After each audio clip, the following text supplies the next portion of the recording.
Warlock 253 505 PRI. Fuck is good. Just got done watching the motherfucking Hatchet Attacks pay-per-view 2012 in this bitch. You know what I'm saying? Rocking my fresh ass Hatchet Attacks shirt that I got the first one, you feel me? Shit's fresh, but yeah. It's pretty cool little pay-per-view, you know what I'm saying? First off, the infomercial lied or whatever, you know what I'm saying? Saying no glitches, bitches. There's definitely some fucking glitches that not just me, but everyone in the chat room experienced. So, you know what I'm saying? Fuck you, Chop, for that shit, you feel me? But yo, yeah, it was a pretty cool event. Started out with some JCW, you know what I'm saying? It was alright, you know what I'm saying? Last year's Hatchet Attacks, I felt like had a better closer. I liked Too Tough Tony a lot more than Corporal Robinson. It was still like a dope ass hardcore match at last year's that Corp had. Well, this year's was, you know, he was Tony versus some big giant fool, so you know they don't like to take a lot of bumps and whatnot. So it was alright. It was a good little match, but you know had some flaws. But yeah, it was fresh. You know, it took a while to get that motherfucker down, but Tony got that shit. Fucking got the belt. You know what I'm saying? Shit, what else happened? Fucking NWO, JWO, motherfucking Scott Hall, Kevin Nash, and X-Pac versus Headbangers.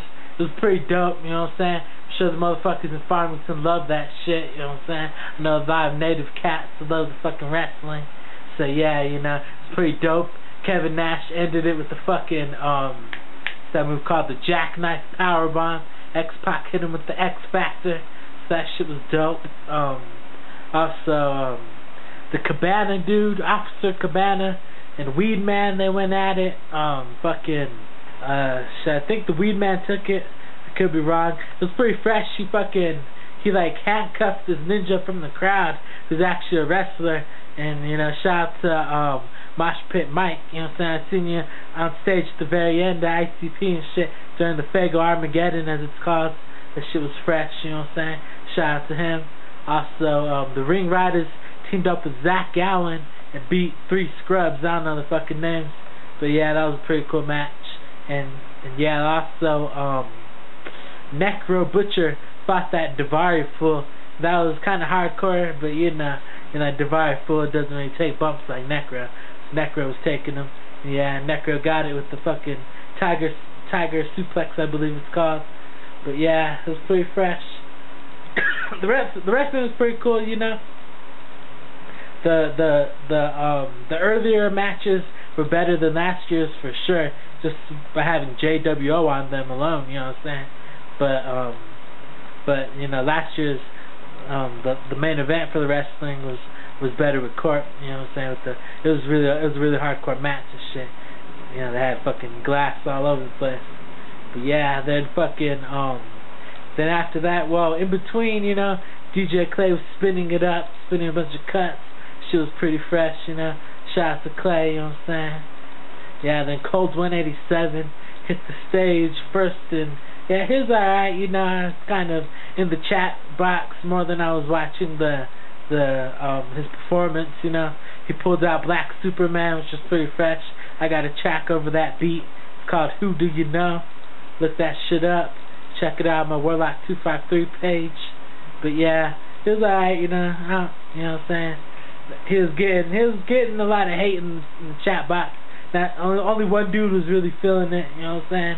It was funny. It's kind of whack how he played Eazy-E's Boys in the Hood song. Played that song, he was all rapping it and whatnot. And then he played like a clip of a Dr. Dre song from his Chronic 2001 album, and you know, to sort of, you know, shout out, or you know, whatever it's called, to Moore and Nate Dogg. Then he played a little clip to Moore and Tupac. It's kind of weird that he did that, you know. I mean, I know he fucked with them cats, but you know, it's kind of weird nonetheless. In between his set, you know, it kind of seemed like he was gonna do some cover songs, seeing as he basically covered Eazy's Boys in the Hood. But yeah, it was alright. That wasn't too bad. After that was ABK. He hit the stage, pulled a lot of Medicine Bag Shit, which is a dope album. You know what I'm saying? Got a lot of love from the native crowd there. It's pretty fresh. It kind of sucked though, because during his very last song he did, it was the last, or it was the last song on Medicine Bag before the bonus songs. I think it's called On My Way. But yeah, that was like the first time the pay-per-view glitched for me. Kind of skipped through, like half of his first verse, and sort of skipped through it. So that kind of sucked. I'm about to bump that song again because, that's one of my favorite tracks off that CD. But yeah, other than that, it was a pretty dope performance. ABK did his thing. You know what I'm saying? You could hear the emotion in his voice when he performed One Last Chance. That was pretty fucking fresh. And then yeah, no Boondocks. He's off the label. No Vanilla Ice or Dayton Family either, because apparently they ain't on the label either. Keep telling y'all motherfuckers, but this concert was advertised. Hatchet Attacks is always advertised as the entire Psychopathic and Hatchet Family rosters performing. That's how they're always advertised. And since them three cats didn't perform, they obviously ain't fucking signed. But yeah, anyways, after that was Blaze, the big homie, big dead homie Blaze, with no ROC, but it was cool. He still did his thing. You know what I'm saying? Pulled a lot of fucking gang rag songs, which is cool. I ain't necessarily a gang rag hater, of that album, but I like how he usually does mostly tracks from One Last G in the Hood. That's my favorite album from him. I think he only did I don't think he did any songs from Colton Grundy. Maybe one tops, but I don't think he did any. But yeah, nonetheless, it was a pretty cool set. I always kind of cringe when he does Dead Man Walking live, because the part where Sugar Sam's like, oh my God, it's him. The way Blaze does it, he's like, oh my God, it's him. It just sounds so just so cringeworthy. It's kind of, even when he's trying to dance and walk it out, it looks so forced and cringeworthy, like he doesn't want to do it. And I kind of blame Von J for that. You know what I'm saying? That's a whole nother seminar. But I don't know, because he wrote the song, and he probably, they made the music video for that song, so Blaze is probably forced to perform that song, even though he kind of, it's kind of weird watching him perform it, but you can kind of tell on the songs that Von J wrote on the Gang Rags album. You can really tell that he wrote them, like Tokyo Spa and that Dead Man Walking track. You can picture Jay spitting that shit, as opposed to past tracks where Twisted helped Blaze write his songs. You can't tell that they did. They still sound like Blaze. You can't necessarily picture Madrox and Monoxide spitting those type of songs. You just can't picture them doing it while you can do them again. So anyway, but yeah, other than that, it was fucking cool CD. Yeah, and in between, they said they're gonna do interviews and whatnot, and freshness, little vignettes. It was funny. There was this dude, the Doe Doubler dude from Psychopathic Radio. All of his vignettes, he didn't turn his microphone off. Just sitting there talking, wilding out in front of the crowd and whatnot, and you couldn't hear a fucking word. You could just hear DJ Clay's music. That shit was hilarious. It caused chat room to laugh every time you saw that shit. But yeah, they did little interviews before the artists and wrestlers went out to do their thing. Right before they went out to do their thing, they did a little interview, asking 2 questions. It lasted probably 2 minutes. It was really short. It wasn't necessarily an interview or whatnot, but it was pretty fresh. Before ICP went on, they brought out Blaze and ABK to do another one. ICP didn't do a little pre-concert interview though. But yeah, Twisted hit the stage, and they did a lot of, they started right out the gate with We Don't Die, a lot of their fucking tracks they do often. It was pretty fresh. They ended it with Bella Morte, I believe it's called, from the Wicked album. I wasn't expecting it to end and shit. I wasn't even watching. I was in the chat box again, typing it up and fucking. But yeah, so I kind of missed that song. I wasn't expecting it to end so fast. But yeah, they did pretty good though. It was pretty fresh. They performed Bags. I don't think they do that song often. As far as from the past goes, I never really saw that song ever performed. But I imagine they did on the Chaos and Crime tour, but cause it was a weed tour, but yeah, that was pretty fresh. Fucking see them do that. Then ICP's fucking performance, man, it was pretty good. You know, started out with, you know, of course, the usual songs they always fucking do. You know, they did the 2 new songs. They usually do like 1 or 2 like rarish songs that they don't perform often. They ain't rare, but you know, like it's the performance-wise, it's rare because you know, they always stick to the main songs that they do. But yeah, the songs that were kind of rare this time was Truly Alone and My Kind of Bitch. However, like for both songs, Truly Alone especially, it sounded like Jay was lip-syncing his parts. You know what I'm saying? It was like I don't know, like during, you know, the I have nobody, like you could only hear him say I have nobody. You know what I'm saying? I have nobody. Like that was the only part you could hear him rapping. You know, the whole, you know, calming me down and keeping me still. You know, nobody to talk to, whatever the fuck you know what I'm saying? Like you can't hear him sing those parts. You can only hear him sing the I have nobody. And then it was like silent, you know, like it was like he was lip syncing and like acting out, and you just hear the track in the background sort of doing it, you know. So that was kind of whack, you know. I mean, I don't know if, you know, he just wasn't singing loud enough, but I don't know. It really sounded like he was lip syncing.